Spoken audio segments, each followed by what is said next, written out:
Hey there, neuroscience enthusiasts! Today, I'm diving into the fascinating world of the cerebellum and its role in movement disorders.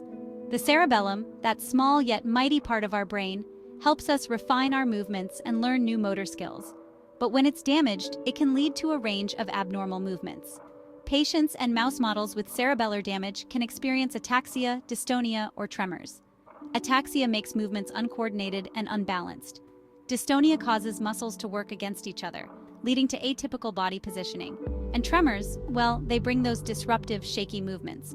Understanding how a single brain region causes such diverse motor defects has been a long-standing puzzle. But a recent study from Dr. Roy V. Sillitoe's lab at Baylor College of Medicine offers some groundbreaking insights. Published in eLife, this study reveals how different cerebellar activity patterns are responsible for various movement disorders. Dr. Micah van der Heijden, co-first and co-corresponding author, explains that brain cells communicate through neural signals. These signals form specific patterns that represent codes for behaviors. By studying these codes in the cerebellum, we can learn about movements.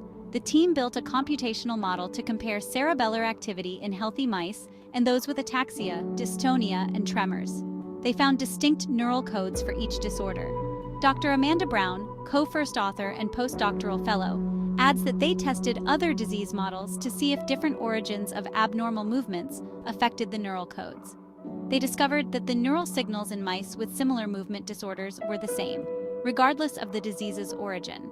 However, these patterns were distinct among different conditions. This suggests that these unique neural codes may not just correlate with abnormal movements, but also cause them. The researchers then used optogenetics, a technique combining optical and genetic engineering, to mimic these neural codes in healthy mice.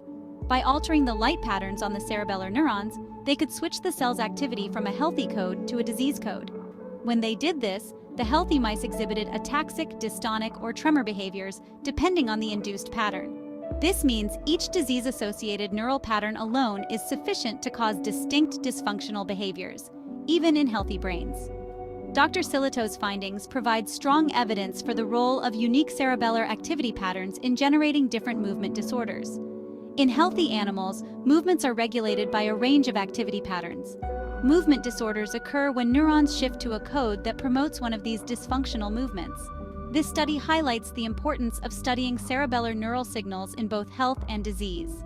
It points to a potential new strategy for treating movement disorders by finely regulating cerebellar neuron activity.